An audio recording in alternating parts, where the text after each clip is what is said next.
Wink and clink. Got a nice little ring to it. It is a Friday. Good afternoon, Michigan football. Here on the Maize and Blue review. Ready to kick this off and talk about the latest in Michigan sports. And what do you know? Michigan has found themselves a defensive coordinator. And it also looks like their co-defensive coordinator from last year, Steve Clinkscale, will be returning. There is a date set. It's a nice one for the Michigan spring game. Well, we start out with the big news of the day, and that is WInk Martindale. Michigan has found their defensive coordinator for the future. You know, there's been a lot of panic. You may have been able to keep it at an arm's length and just been like, wow, man, Michigan fans are tripping since the end of the national championship season. And I look at Michigan fans as tripping, a lot of them, but I think some of it is understandable. You've got the great coach and Jim Harbaugh doing what he did and then leaving and then taking some of his guys with him. And that part people are really tripping about. And number one was the strength and conditioning coach, Ben Herbert. Nobody thought that, like when Harbaugh left, it's like, as long as they keep Ben Herbert, then Ben Herbert was gone. It was like, oh no. And then Mike Elston. But those are the two that were unexpected. The rest, I mean, Jesse Minter, even if Jim Harbaugh was here, he would have been gone. And maybe it would be WInk Martindale coming in. And, with Harbaugh leaving, I think most people expected Jay Harbaugh to go to the NFL, probably with his dad, but he ended up going with Mike McDonald to Seattle. And then there's, the Mike Hart situation. It appears that, a personal reasons for Mike Hart being out there and being in limbo. So I think people now will, be able to watch the Super Bowl and get to Monday and feel like, hey, it's maybe time to take a big breath and if you like being fired up and worried about something, throw your weight behind, the athletic director and get on that bandwagon, which a lot of people, are on. So the thing when it comes down to me and Martindale, so the question is so what do you think of the fit? And for me, I think it's a good hire. It is a situation where you have a coach coming in that is familiar with the Michigan and Ravens defense. WInk Martindale set up this Ravens defense. WInk Martindale taught Mike McDonald and Jesse Minter the defense that Michigan has run for the last 3 years. So from that standpoint, things seem great that way. Like, look, and it's a good hire. That is definitely the pro part. You got WInk Martindale, great experience, NFL experience, defensive coordinator in the NFL last 2 years with the G-Men and then the Ravens for 4 years. He was with the Ravens for a long time with the linebackers. And, those are the pros. I mean, if you're looking for some things, we all are. You try to say, is there any downside? He's been out of the college game for 20 years. You can shrug your shoulders at that. I think that, I don't know about shrugging my shoulders, but in the last 5 years, certainly the difference between college and pro has really lessened. There used to be a pretty sizable gap, pretty big deal. Certainly the NFL players, they're all great players, all the great college players. We understand that part, but the schemes, they're, and you look at what pro teams and college teams are running, it's essentially the same. There's a lot of familiarity there. So from that standpoint, if this was a hire 5 years ago, or certainly 10 years ago, you might say, well, what about the adjustment from the pros to college? I mean, these guys aren't pro kids. The part about being out of college is the recruiting angle, which is a pretty big deal when you think about the lifeblood of any program, as the saying goes. But the point, and we all know it, we can all just rehearse what you say about this is that Jesse Minter and Mike McDonald, these guys weren't like the recruiting mavens that were pounding the pavement and boy, these guys, they got the recruiting chops. Nobody said that about them. And what they said about McDonald and Minter is that these guys are pro guys and they're just stopping here for a minute and then they'll be gone to the NFL, which was true. And you could say that about Wink. And, is that a negative? Maybe. It might be a maybe, but, who's to say? You don't know. Like, but if Michigan comes out with their defense next year and hits a home run with Martindale as their defensive coordinator, and Michigan's defense plays like it has the last 3 years, to me, like that, and then Wink, one of the NFL teams, tabs him and wants to go after him as being a defensive coordinator. You want it's not a sure thing. I'm just giving you a scenario and a hypothetical. Your good coaches, you want them to be in demand. That means they're doing a good job and the team's doing a good job. Michigan comes out and lays an egg, and then in Wink, like some people have said, I don't say I'm saying this, but I'm saying it tongue in cheek. He's Don Brown NFL version. Like, you see some of that criticism. Then you can have Wink as long as you want. So no, you want him to go out there and be in demand and have success. So I think today is a good day for Michigan. It is a good hire. If you're somebody that doesn't think so, like, we don't all agree on every single thing, except that it was great for Michigan to win the national championship this year. We all agree on that, but nobody's going to see eye to eye on every hire. Remember, Joe Cullen, who was also up for this job, looked like he had it for a second. I didn't think that he was a good fit for Michigan. And there are a lot of people that were waving their finger at me saying, no, you don't know what you're talking about. And so there it is. So if there's some people waving their finger at me in the other direction about Wink, then, I get that. So that's where I am. Let's see what the people are thinking.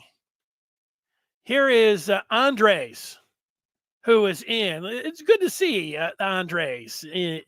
He had been checking in like the last 2 minutes of the podcast for the last couple of months. I think people, it's definitely, there's been a shift with the people, Michigan fans. Michigan won the national championship, and I think people have just been sitting back and have been like, hey, man, it's awesome. Andres was a big golfer. I know he's not in Michigan because, man, if you're in Michigan right now and you're out, you're outside. It is 61 degrees in Michigan right now. It's not really working. I think I might watch backwards.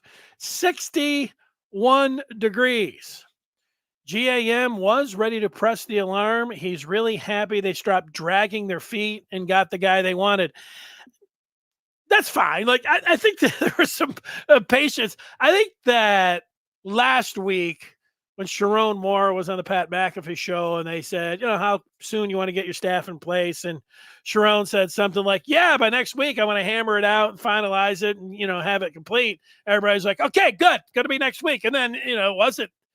There are a lot of open names on that list that everybody was, panicking a little bit. I didn't think there was any reason to panic, but what am I going to say? Like, look, I'm a little bit older. It doesn't mean you can't panic. Richard is talking about Mike Hart, who brought Jordan Marshall in, and he better stay for Michigan's sake. Yeah, that's to be determined. It looks like there's a personal reason going on there. So you just have to take a step back and realize, I know it's good to, I don't know, it's not good to say. I don't know if it's good to hear, but it's true. all of what we're doing involves, and I know people know this, so I'll just say it real quick, involves, real humans that have, real life issues. It's not all, just moving of things around on a computer. So sometimes you have to wait and let things breathe that way and see what's happening. Mr. Martini is talking about it being 60. How many years is he? Oh no, he's talking about Wink being 60. I thought he was talking about it being 60 degrees outside. Oh, Wink is 60. How many years is he going to want to do recruiting due to the recruiting grind? I don't know. The 60s, the new 40, 2 years. I don't think that we're going to be talking about Martindale being a defensive coordinator for 4 or 5 years. 2 to 3 sounds like it would be the max for me because of Martindale, who's going to turn 61 in May. He get around 65. I don't know. Like, I'm not, I know that maybe I will start thinking about it that, hey, that, you can get that early retirement at 63. I don't know what Martindale's thinking about there. Yeah, the age part, I think this balances things out, Mr. Martini. It's like when you have a short, chubby coach in the NFL and they fire him. They usually go for a tall, skinny guy. And if they're not going by appearance, if you have a real taskmaster as a coach, you go with more of a player's coach and vice versa. That's usually just how things work in sports. Now, it actually makes sense to me, the age part. Like, you think Wink is 60, Jim Harbaugh is 60 years old. And Harbaugh had these young defensive coordinators in Minter, who was 40, and in McDonald, who was 36. And you see the age gap. And okay, so you have the younger guys, and then you have the older, wise sage. And then with Wink, he's 60. And then here's Sherrone Moore, who's 37. And this was always something that I wondered about. Even though Kirk Campbell is 37 years old, and he was an offensive coordinator at Old Dominion for 2 years. Not a big time resume as an OC at 37 years old. Was Sherrone Moore going to be a first time head coach with a essentially first time offensive coordinator and young guy over on at defensive coordinator, essentially a first timer?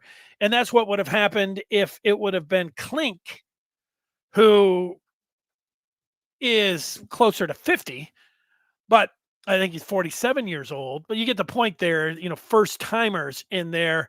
And now you have in Wink, he's 60 years old, a wealth of experience, and it balances it out from an age standpoint. At least that's how I'm looking at it.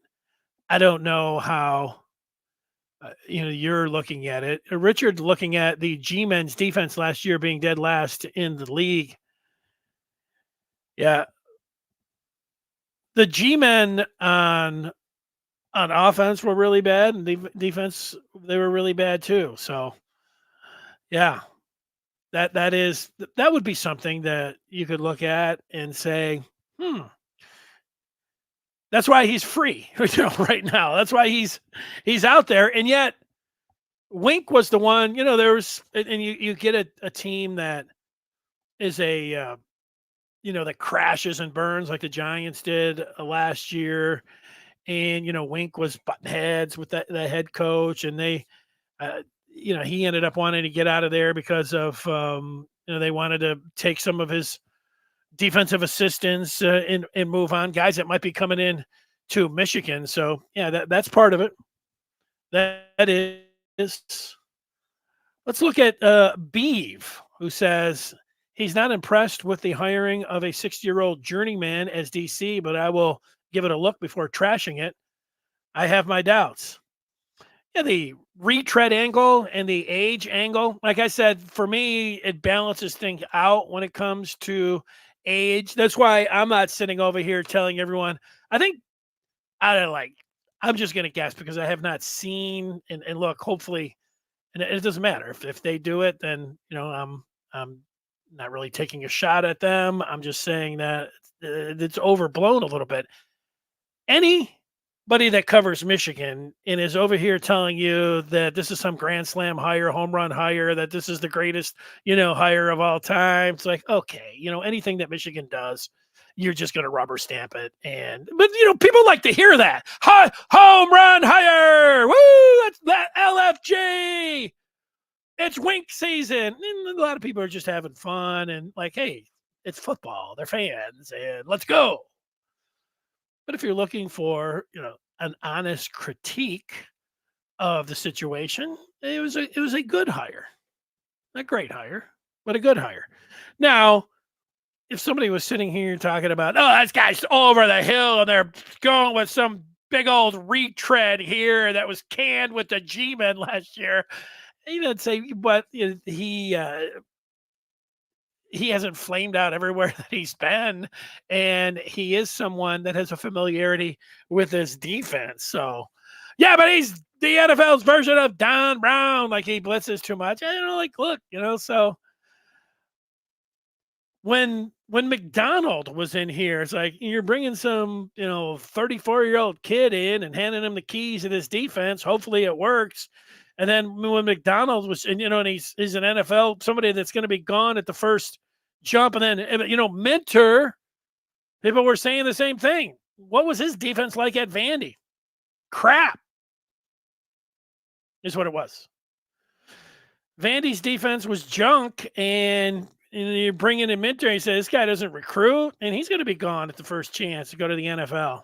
So to remember that there have been negatives that were put on the last two defensive coordinators for Michigan. Now, McDonald was in a really good spot because people were clearly, and for a good reason, done with Don Brown. Don Brown stayed along. Harbaugh kept Don Brown for a year or two too long. So everybody was ready for something new. So McDonald was going to get not a pass, but people were just happy that it was somebody new.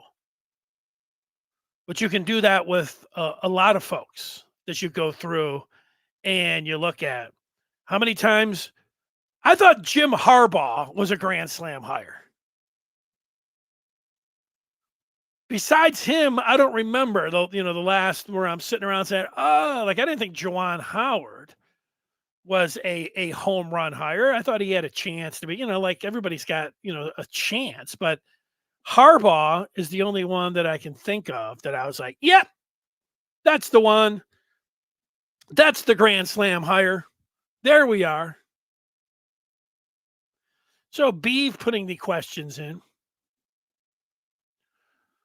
There's a Don Brown reference. Andres is talking about being down in Cincy, and he says it's 64 down there, tied up at work recently, including today, but hitting the course tomorrow. And he puts a wink out there. The wink emoji's hot right now for good reason. Steve is saying that Wink could be the next Don Brown. He's blitz happy, but should be familiar with the current scheme. Time will tell. Yeah, I think the thing, and that was, there was a part with Don Brown. I can remember interviewing Don Brown, pulled up to Schembechler, and it was Don Brown and Josh Gaddis. And I asked Josh Gaddis, hey, Josh, a lot of people think that this is going to be Jim Harbaugh's offense, and you're not really going to have the keys. And he said, I'm a man. He promised me that I'll be able to have my imprint, something like that. That's what Gaddis said. And then with Brown, he kind of cut me off because I said, Don, you got worked over for 60-some points last year or something like that. And he cut me off and said, I'm not changing anything. I'm going to be more aggressive. And I was like, I didn't walk out of there thinking, Don Brown, boy, he's really got me thinking that he's on top of this thing. And who knows,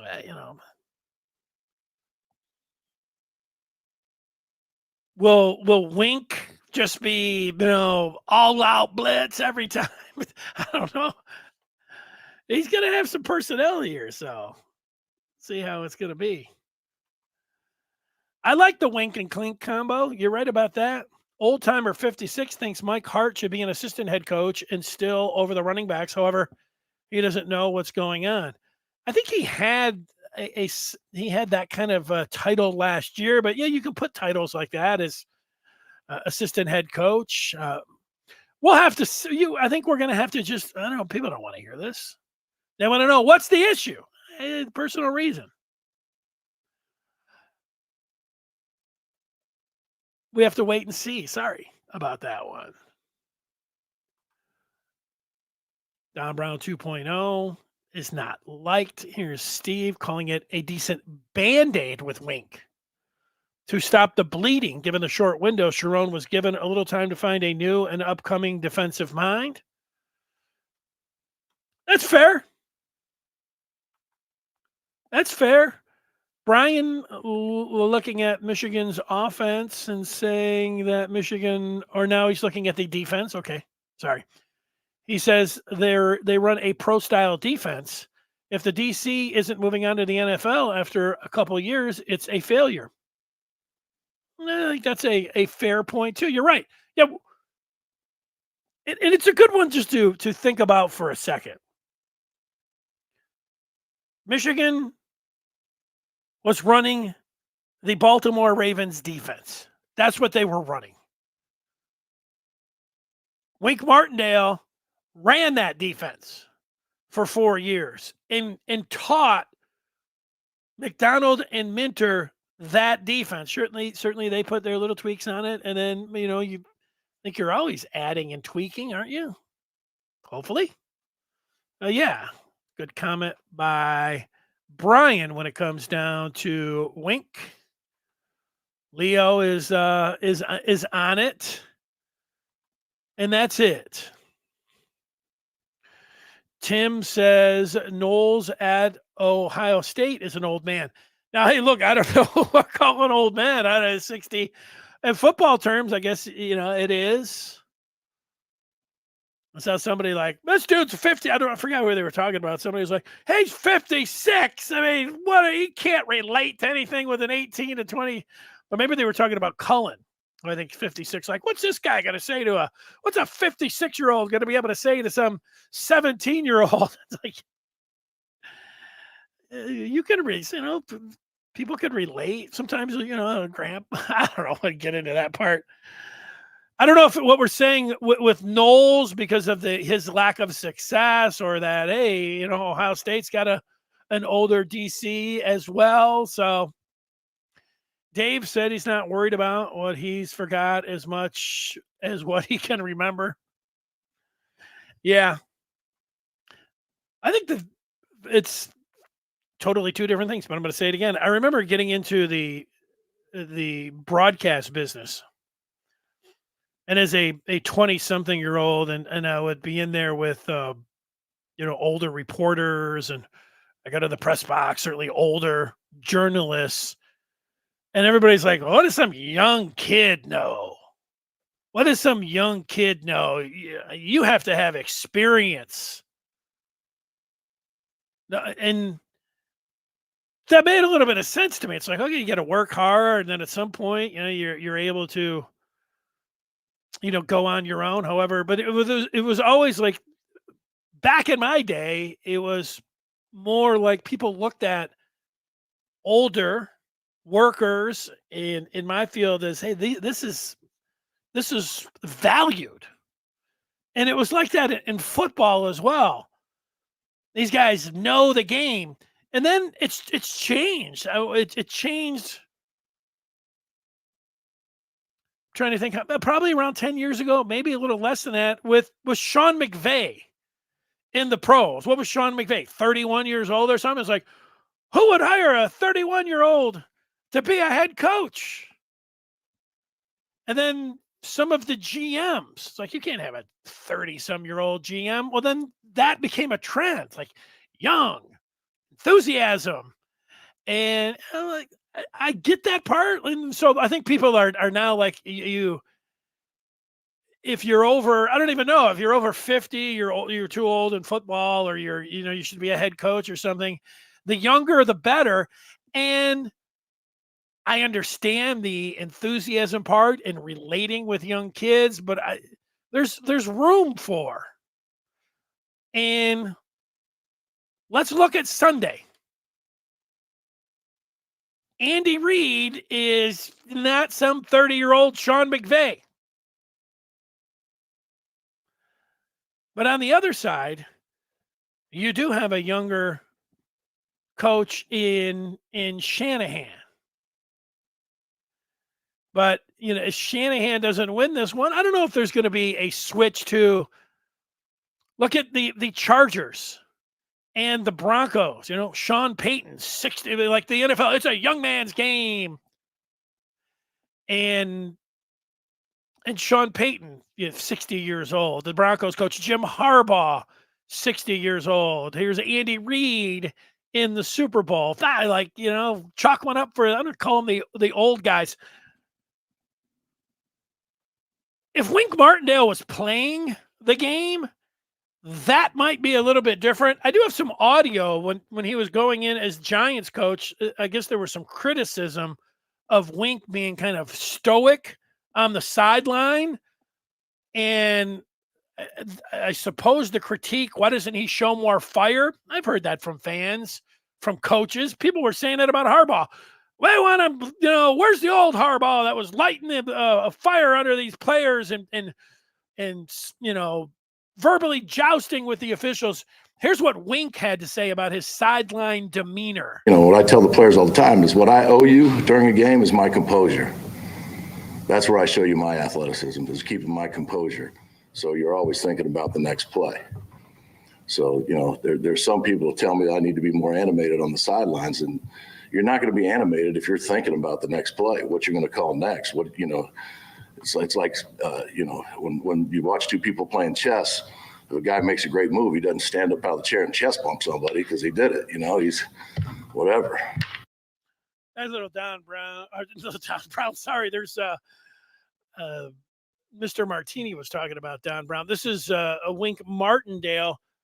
Also was asked upon getting that Giants job about his background. Here's a little bit of Don Martindale talking about his background. There's been quite a few people in my life that's really helped me, starting with Skip and Lou Holtz. And then, you go Buddy Ryan and Al Davis and had Ozzie there in Baltimore. And what happens is in today's football, because the rule changes and everything else, that a lot of people just want to play it safe, and I'm not built that way. We're not built that way. We like to attack, and like I said earlier, pressure breaks pipes on these offenses as well. And I just don't want to sit back and say, okay, let's see what you got. I want them to sit back and see what we have.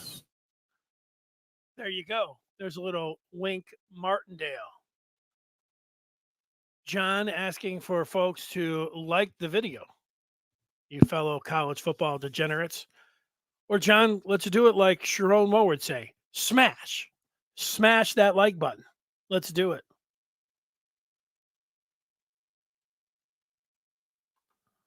Don Brown ran Baltimore's defense, ? Don Brown was in the NFL for 20 years. Did I say Don Brown when I was talking about WInk Martindale?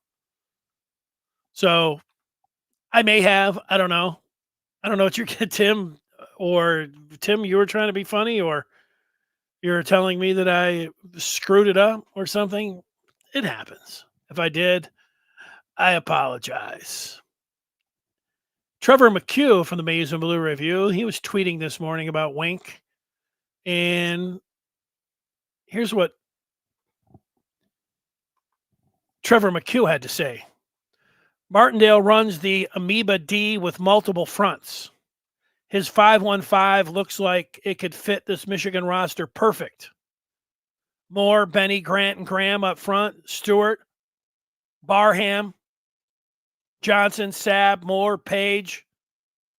Waller, he has his cornerback too. Jair Hill maybe in there. Whoever. Rotate Houseman and Benny for a 4-2-5. Let Sabb be the nickel hybrid. Moving the pieces around. McHugh was there talking about WInk. Yeah. Is this true? Sherrone is building an all-star staff. Now, see, that would be a little bit is like I was talking about. I'm not ready to say. Time will tell. Maybe he is. Maybe he is building an all-star staff. I'm not ready to go there. Richard asking me if I knew Joe Falls. Richard, I did know Joe Falls. 1995, 1996, I don't remember which one it was, but I went down to the Silverdome for the 2 preseason games that the Lions had. They were playing Jacksonville. I could look it up because Jacksonville was in their first year whenever they came in along with the Carolina Panthers into the NFL. I was going down and sitting in the press box at the Silverdome for the Cincinnati Bengals and the Jacksonville Jaguars. Those were the 2 home games. And I sat next to Joe Falls. Now, I got to say that growing up, I didn't really care for Joe Falls as a columnist. Joe Falls would have this column and he would talk about he didn't like the press box food and the hot dogs were stale.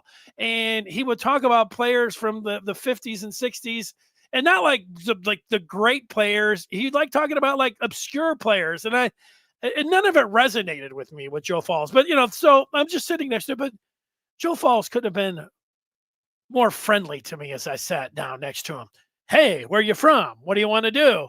Here's my bit of advice. And then he asked me, what do I think of Barry Sanders? And do I think that I would take him out on the goal line? I mean, firing questions left and right. And then when I came back the following week, what I also remember is that Kajana Carter, the great running back from Penn State, who was drafted by Cincinnati, he got hurt in that preseason game and tore up his knee.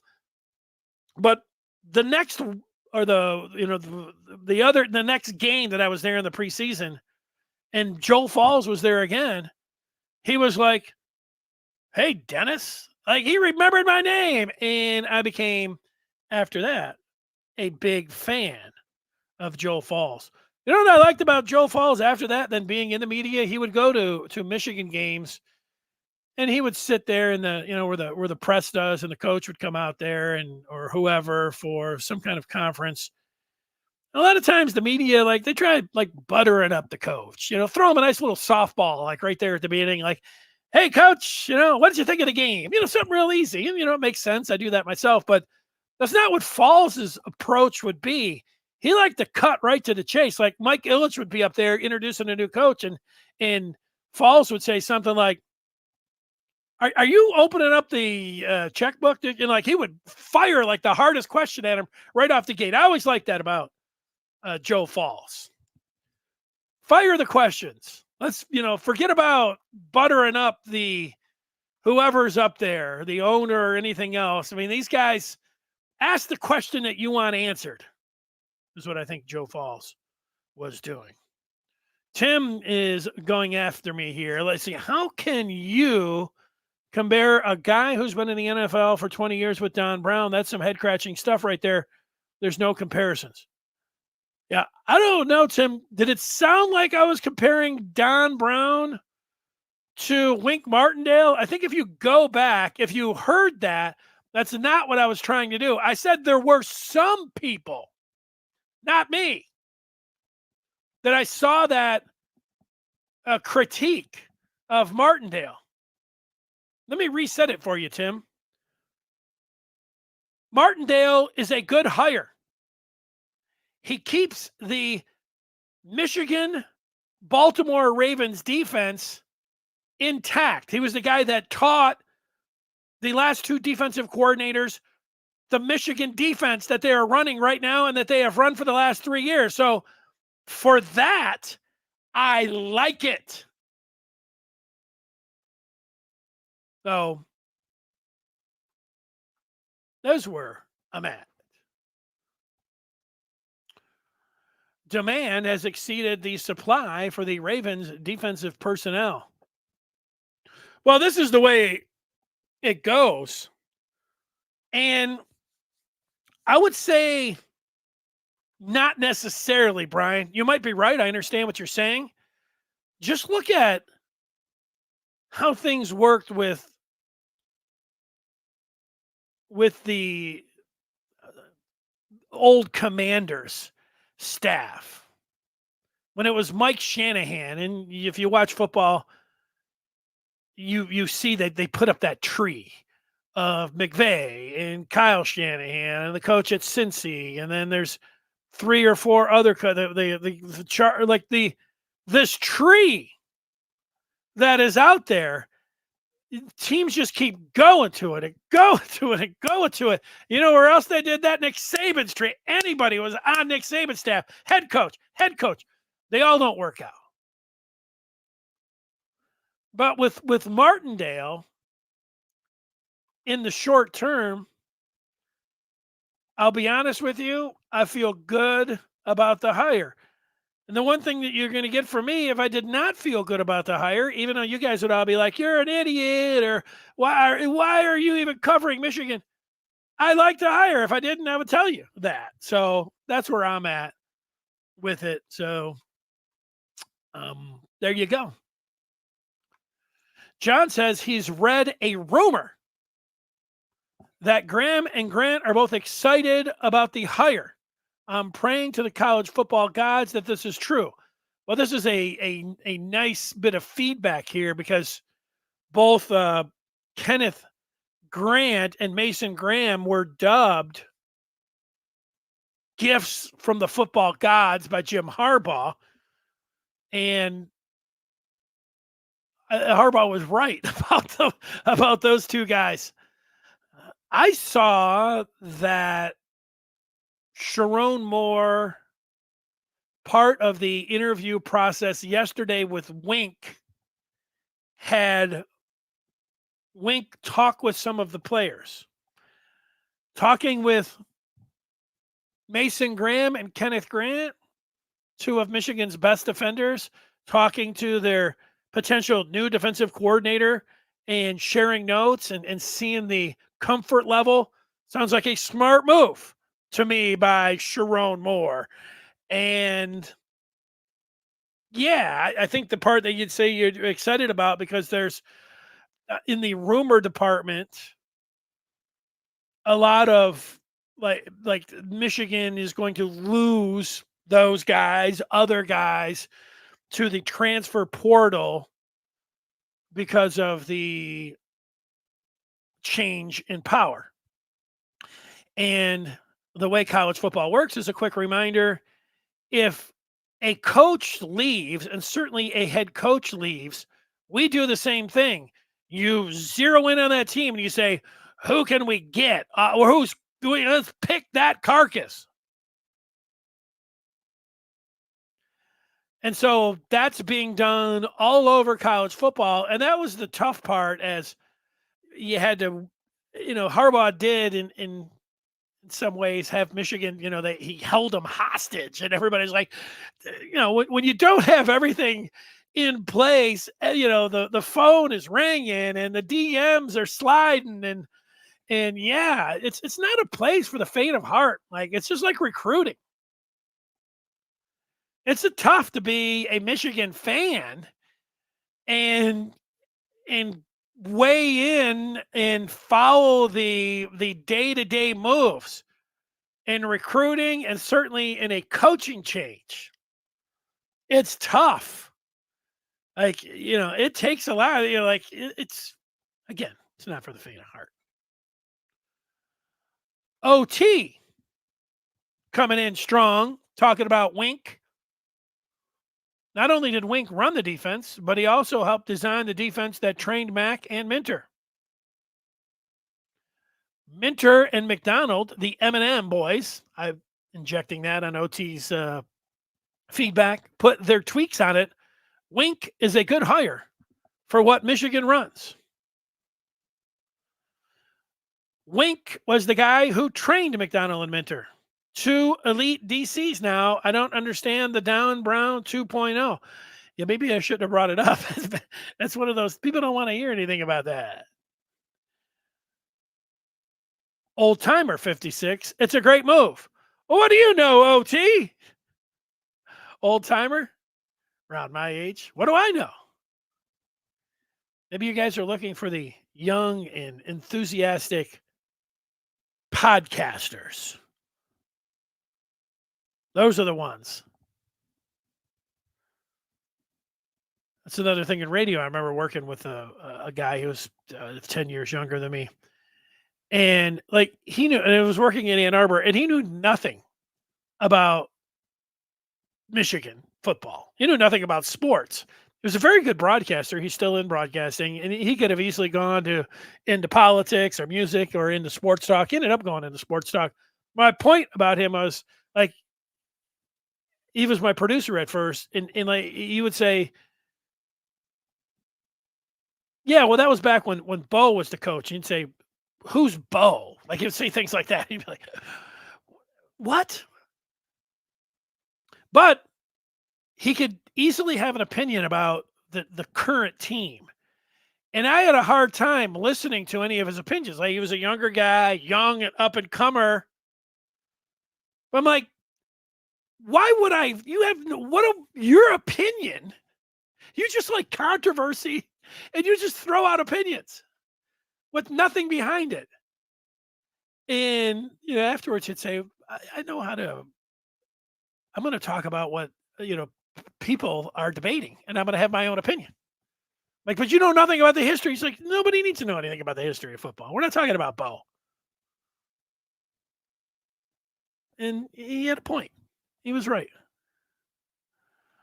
Here's some sign stealing stuff about Ohio State and Don Brown. That's a good one, Tim. I mean, I have I've heard that. People weighing in on what happened with Don Brown. Phil Parker just won the Broyles, and he's old AF and didn't get a job, which was a little bit surprising, right? I mean, he's still going to be there with the Hawkeyes. Tim asking the question, if Klink is staying at Michigan, he says, I hope, please. It has not been put out there officially, but Josh Henschke posted, I believe, yesterday that Klink told the players that he's coming back. So has he there hasn't been an announcement. Like I have a big board of the coaches and I have nothing next to wide receiver. And yet Ron Bellamy, I believe, is going to be the wide receivers coach for Michigan. But so that he didn't get elevated like or promoted like Newsom or certainly Kirk Campbell, and he has just stayed at his spot. Maybe they felt like they didn't need to say, okay. Or is there something going on there? I saw Ron's wife putting something on Instagram about hanging out with Juwan Howard's wife. I think it was her birthday just yesterday, the day before. And I thought, oh, it seems like they're still, everything's going well in Ann Arbor. I don't know. So unofficially official is like what's happening. As long as Graham and Grant are excited, and if we keep Klink, I'll be happy after all that has happened. I'll tell you what. If Graham and Grant are excited, I'm excited. I think that's another excellent point. If the players are excited to play for not Klink, Wink, that's going to happen, I guess, a few times. They're excited to run Wink's defense and have Klink back. Shouldn't everyone be happy then? Moose is talking about the aggressiveness of Wink and that he is more aggressive. He'll just have to adjust. He'll be fine. I agree with you, Moose. I think he will be fine. Who replaces Bill O'Brien at OSU? Well, he's just taken the job, so I don't know. I think they're probably down there on their Columbus pods discussing that very point. Scott is on board with Wink. Old school could be just fine. Here's a point that's saying it's Chip Kelly, that it's going to be Chip Kelly. PJ Fleck to UCLA and Chip at OSU. Okay, you don't have to type in if Chip Kelly, if it is official that he's going to OSU as an OC. I missed that. You don't have to type it in. Like somebody said earlier, we're the college football degenerates will know exactly what's going on with any coaching moves outside of Michigan. I had seen, where was Chip thinking about the pros as an OC, and so he was buzzing around about that. Here's somebody who still likes old Don Brown. What has Kelly done recently? Chip Kelly? Oh, Jim was being sarcastic.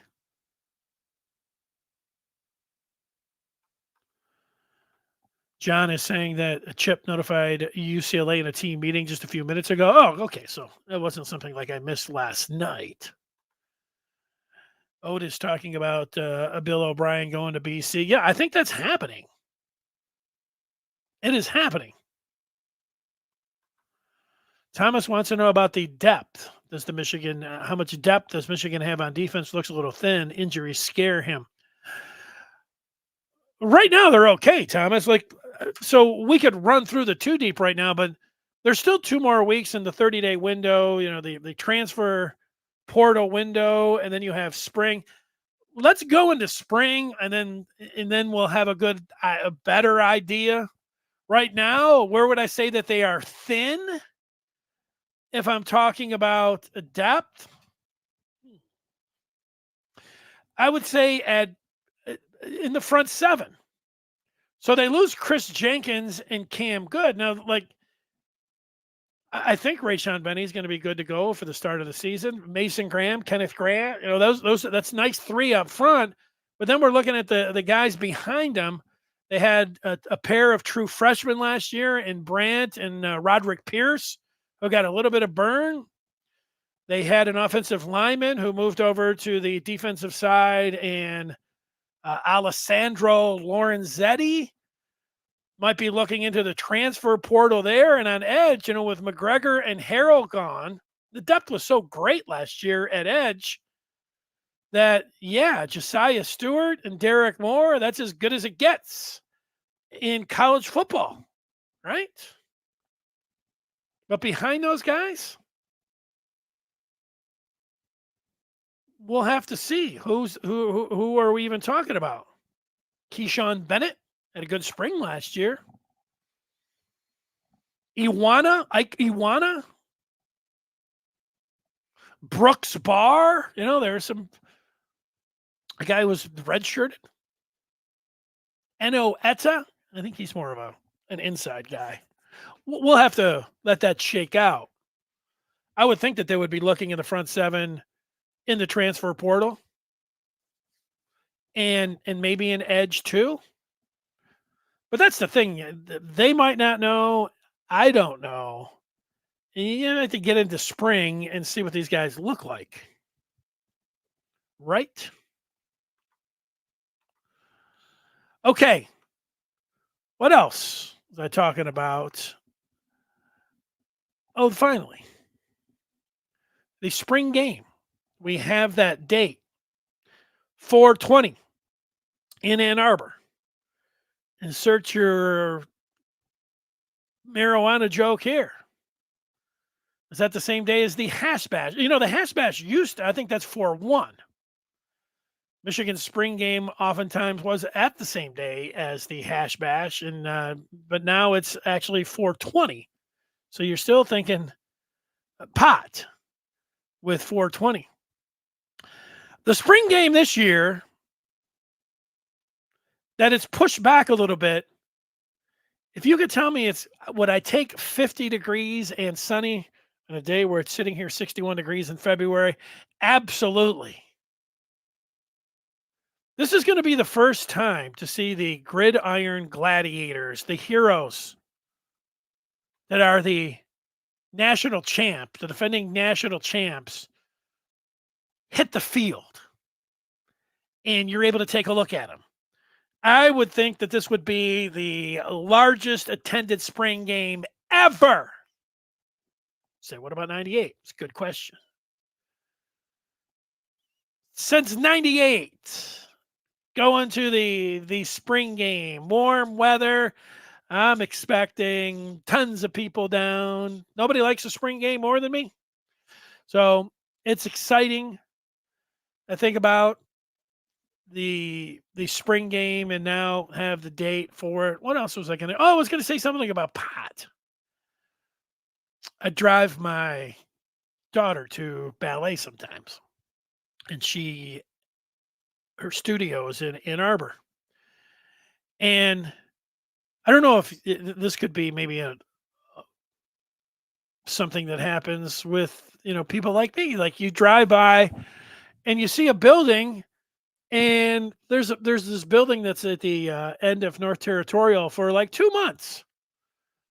It was a building that had been around for years, and I don't think there was anything in it. But then it looked like somebody was moving in, but they didn't have any signage out there. They just had like looked like a little plant, and it never occurred to me that it was a dispensary, and that's exactly what it is. And it's actually called the Dispo, I think.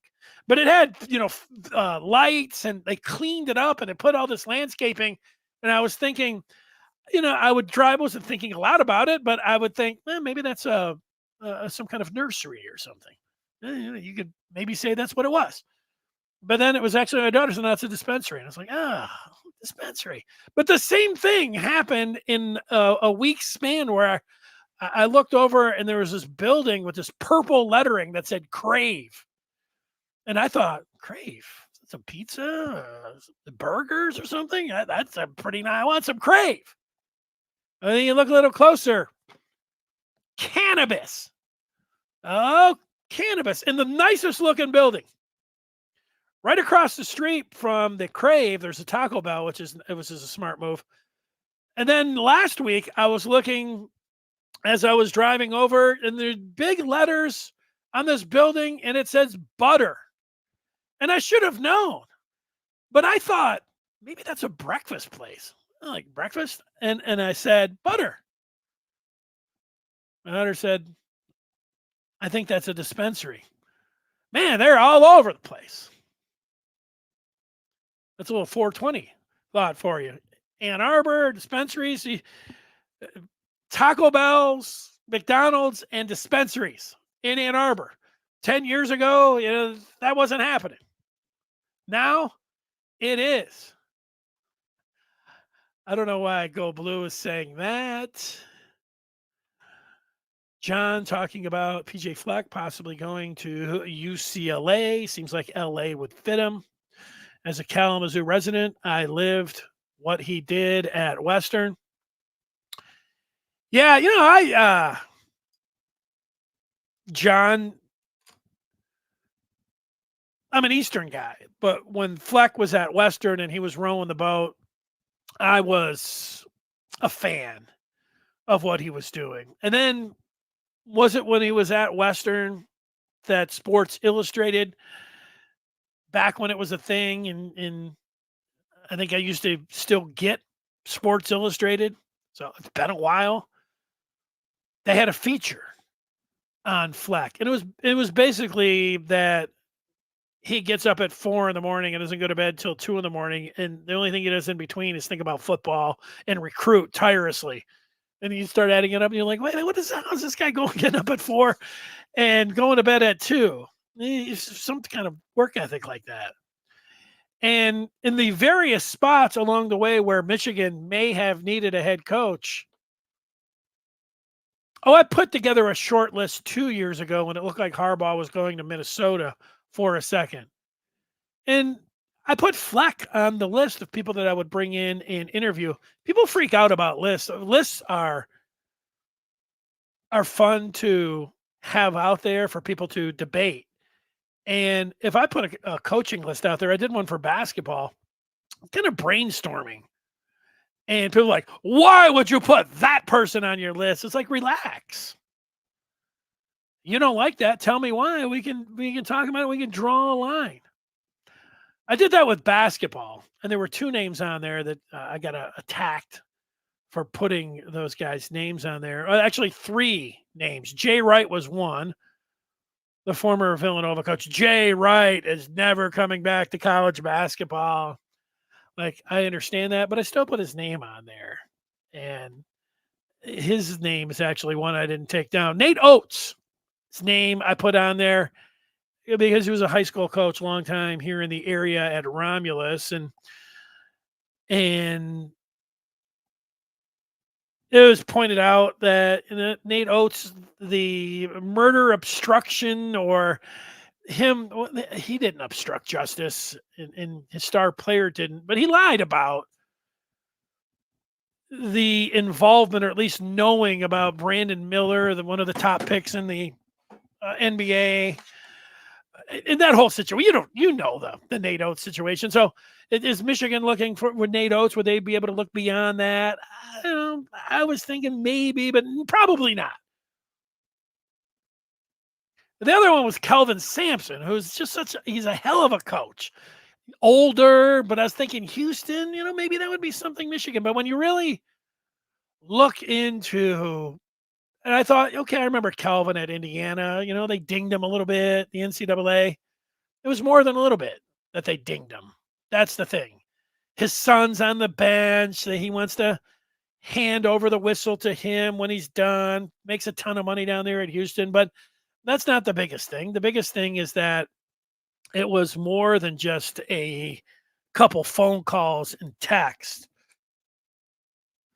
That would probably preclude, if you were going to put him on the list, I think right after that, you'd say a lot of NCAA baggage.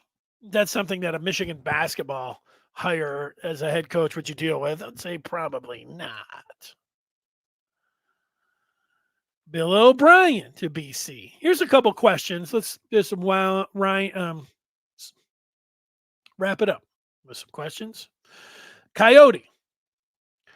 Do you think Wink will go out with Sherrone when he is on the recruiting trail to learn recruiting? It's a question, Coyote, that is worth exploring. What do you have to know to be a recruiter? What do I always hear about recruiting? It's about relationships. And it is about getting out there and then visiting a player and connecting with them. WInk Martindale will be able to talk football and probably be able to relate with the parents more than the kids, but it's not like when you're in the pros, you're working with, a bunch of 40-year-olds. Most of the players that WInk Martindale has dealt with are guys that are in their 20s that a lot of these players will know. And it's not like WInk Martindale was back when he was coaching like Ray Lewis, and you say, well, Ray Lewis, but he's old enough when you're 60, you can go back and talk about all of that. So what kind of personality does he have? He seems a little funny. You listen to some of his clips of when he was a coach of the Giants and different things that he talked. It's basically just going out there and getting to work and talking with coaches and talking with players. There's not a manual where you have to learn like it's some kind of skill set there. Hey, here's the list. Go talk with these players, see if, and go from there. Now, that might be too simplistic. Maybe it's not just handing somebody a phone list and saying, hey, Wink, smile, and dial.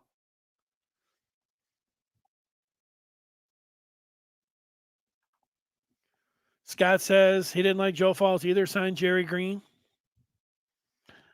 Now, the funny part with that, Scott, is that both Joe Falls and Jerry Green, I ended up liking both of those guys. And with Jerry Green, he was a long-time columnist, and I'm thinking of Jerry Green now that you bring up his name, because not Jerry Green was one of 3 writers that had attended and worked every Super Bowl. Green passed away, say a few years ago. It could have been last year. Sometimes goes like that. But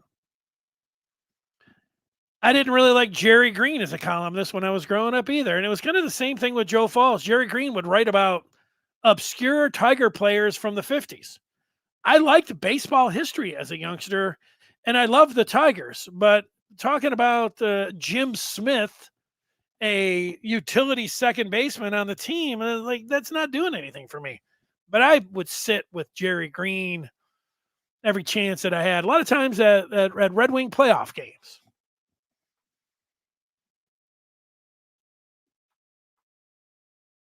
There's to Jerry and to Joe. What I liked about Joe is that one of my favorite Bob Ufer clips is Ufer is calling a Michigan State game, and someone from Michigan State, I say, breaks in to the Michigan home broadcast booth, and they put a bunch of green and white balloons in Ufer's broadcast booth. And so Ufer, during the game, Michigan's blowing out Michigan State. And I don't know if Ufer would have like a joke between him and Joe Falls, like that, like maybe like Joe Falls. But Joe Falls, I think, was from New York, but maybe Joe Falls liked Michigan State or something because Ufer would chide him. And during the game and during that broadcast, like when Michigan would score, Ufer would play his horn. But then he would say something like, and here's one of those balloons. And he'd start popping these green balloons. And he would say something about Joe Falls. Here you go, Joe. And you'd hear him popping these green and white balloons. One of my favorite clips. I think that was after Joe Falls had passed away, or I would have asked him about it. Like, what was up with you and Ufer in Michigan and Michigan State? And maybe Falls was the one that went into the booth and put the green balloons up there to mess with Ufer. I don't know. There's some speculation for you. We'll take a couple more questions. Adam is calling the Wink hire a great hire. Otis says he can't imagine Kelly in Columbus. Richard says that Falls was an old school Boston guy. GB is saying that Pete Thamel announced Chip Kelly. You know, you could have told me, like, who in the media is going to have that story first? Well, their own reporter, Pete Thamel. Couple more on the feedback. Old Timer 56 says his goal for this year is to be totally positive and give nothing but positive vibes for all of these great players and coaches. No bashing. What good does that do? Let's get behind our players. I like the attitude.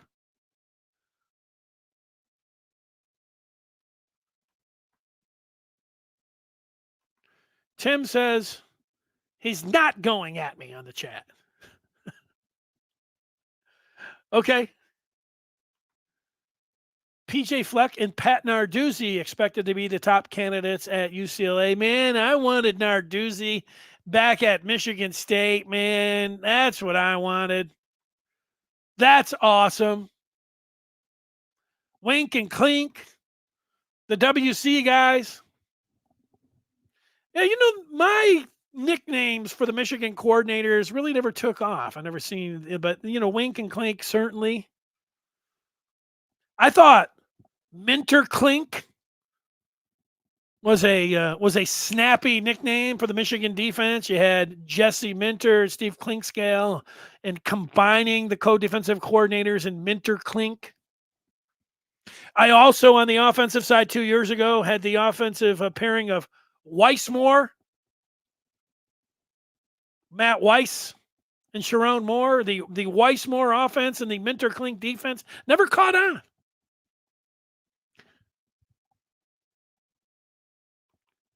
Wink and clink, and the ship will sink. Is a sad look from Michael. I don't know if that really rhymes, but maybe my old age is not just working it. Otis says Wink might not hit the road, but Wink will be able to retain players already on the roster. That's good. Otis says don't forget to donate to the NIL. There's a nice topic that we'll be exploring. Hey, look, I'll tell you this, Otis. If Michigan could do a better job, the guys running the collectives, Ward Manuel, Santa Ono, and the Regents, there are thousands of funds, of money just sitting out there that if people felt like that they were giving that money to keep Will Johnson at Michigan, they would be hitting that button right now. But I don't know. Ward's probably out playing golf today. I don't know. I just made that up. Ward is thinking about what to, get catered to the national championship or the college football playoff committee. I don't know what he's doing. He should be out there beating the bushes and telling people, your average Michigan fan, how to connect with NIL and collectives. That should be the number one thing that he should be doing, but it doesn't appear that he is on the same page as me when it comes down to that. So he just takes the browbeating from Michigan fans, and I don't know how he does it. Does he go into his office and draw the blinds and tell his secretary, no calls, no media, nothing negative. Thanks. I'll be in here. And then start looking at golf junkets. I don't know what he does about that. But he's not getting everybody excited about donating to a Michigan football collective. That's what I know he's not doing. And then Don, as people are trying to bring up the positivity, I'm kind of being negative. Not able to make everyone happy. Some will always find negative. His age, NFL experience, all of that. A 1-8-2 defense. Perfect hire, easy transition in spring ball with minimal changes on defense. Yeah, I feel pretty good about it. Jonathan says Moore's having a hard time getting coaches, and Ryan Day's picking up any coach that he wants as Chip Kelly is going to Ohio State soon. Yeah, I'm not really looking at it like that, Jonathan. Like the whole part about Sherrone Moore is struggling with his staff, not really. I mean, like he wanted to keep Ben Herbert, so there was a little bit of push and pull when it came down to that. I would say the same thing with Mike Elston. So he lost out on those two guys. Minter was always gone. And Jay Harbaugh, Hart, that's a personal reason. And so they really, again, they have lost Elston and Herbert. And if you think that Joe Cullen was like the plum of the DCs that you really wanted, that's fine. I don't feel like that this, what you're saying, Jonathan, is how Michigan fans should feel. I feel like some do. I almost feel like maybe you're an Ohio State fan. You could look at this more having a hard time. Ryan Day's offensive coordinator quit before his name was up on the door for like 2 days, and I had to take it down. The paint's not even dry in his parking spot, Jonathan, and he gone. Ryan Day can't keep his guys in a coordinator spot for a day. Damn. Like, it's a little bit this is just too much. Is it a little bit longer than you may have wanted with Moore because of Harbaugh and then the back and forth with the coaches? Certainly. The coaching searches and filling a staff isn't for everyone, if this is going to be your opinion on it. Day handpicking anybody he wants. Go be an Ohio. No, I was going to say go be an Ohio State fan. Do players wait until the last day to hit the portal? I don't think so. I don't know. It's 2 weeks from today, so I don't know how they're doing it. Are schools contacting them? Are people sliding into their DMs, offering them things, offering them NIL deals? Are they finding ways to contact these players to say and dangle money in front of them? Maybe. I don't know. Does Michigan have a collective that they're ready to match any of that behind the scenes? How all of that is working? Like you're not supposed to contact, but Michigan's not supposed to be contacting their own collectives to make a counter to somebody that would go against the rules and contact some of their players. And like this is the stuff behind the scenes, the sausage being made that I don't think anybody can handle. That's why they need to fix the rules where we're sitting here right now. I'm not reading that one. Let's see if we got a couple more here. Level 1, I agree. Michigan is loaded on defense. Dave talking about Hash Bash. Level 1 asking about Jack Tuttle. Is he coming back? He is put in for his waiver. So we are waiting to see. Ask the NCAA.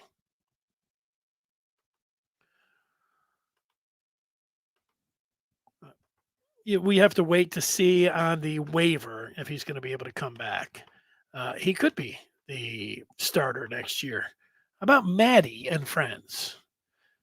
Clink and Wink and Sherrone. This sounds like 7-5 instead of 6-6. Great.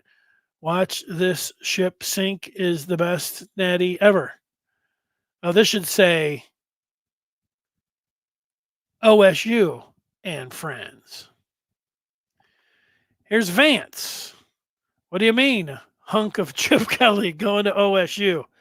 Now, is this the Vance? The former Michigan corners coach, Vance, who I would say is, I would say without having looked at his resume recently, down to Texas and all that, but I would say always included on his resume, and it should be. Charles Woodson, position coach. Is it that the Vance Bedford we're talking about? I did I send him a DM? No, I just tried to contact with him because everything was protected there. But I think that actually it could be Vance. What's up? What do I think about Chip going to OSU? Well, there was a time, Vance, I'd like to ask you that Chip was as innovative. It seemed like he was the innovator in college football with the tempo in his offense. And he's jumped around and clearly, he hasn't had that success. Can he now, where he's just concentrating on offense? What I remember the most was he the Eagles coach?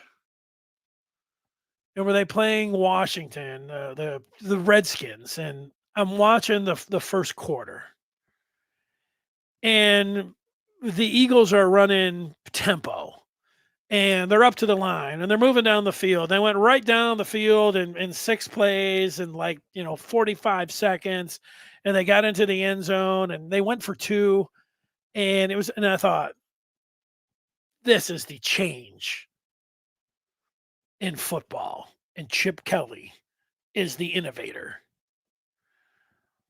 And then everything went down the tubes after that. I don't know what it was. Seemed like he had a good idea with that.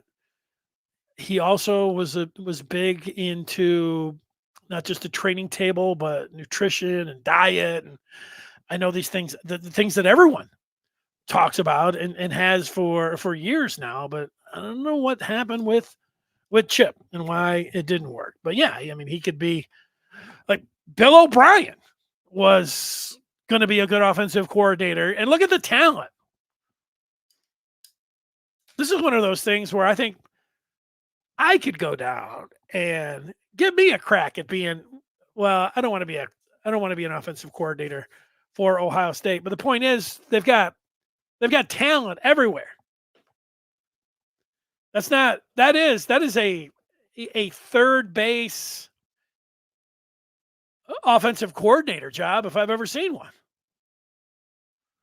That's not being negative. You go into a locked and loaded situation. Good for you. I want Ohio State to destroy everyone. No, wait, no, let me back that up.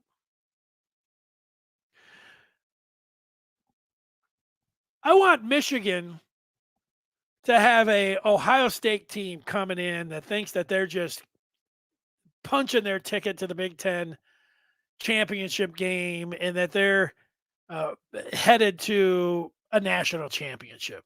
And then I want Michigan to spoil all that by beating them and being undefeated. Why not? If they lose a game, I won't be heartbroken. But let's see Michigan go down there and do it one more time. Because then, like, once you do it once, like, okay, great. Twice and it was on the road. You just can't. You can't say it was just a one. And then 3 times, they're broken. 4, and they'll have to call in a lot of people down there in Columbus. They won't be able to handle it. Hey, I want everybody to have a great weekend. Tomorrow night, Michigan is in Lincoln to play Nebraska in basketball. Afterwards, I'll be on the Michigan basketball post-game show.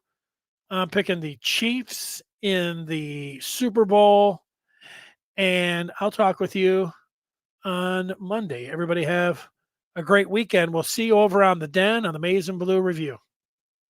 Take care.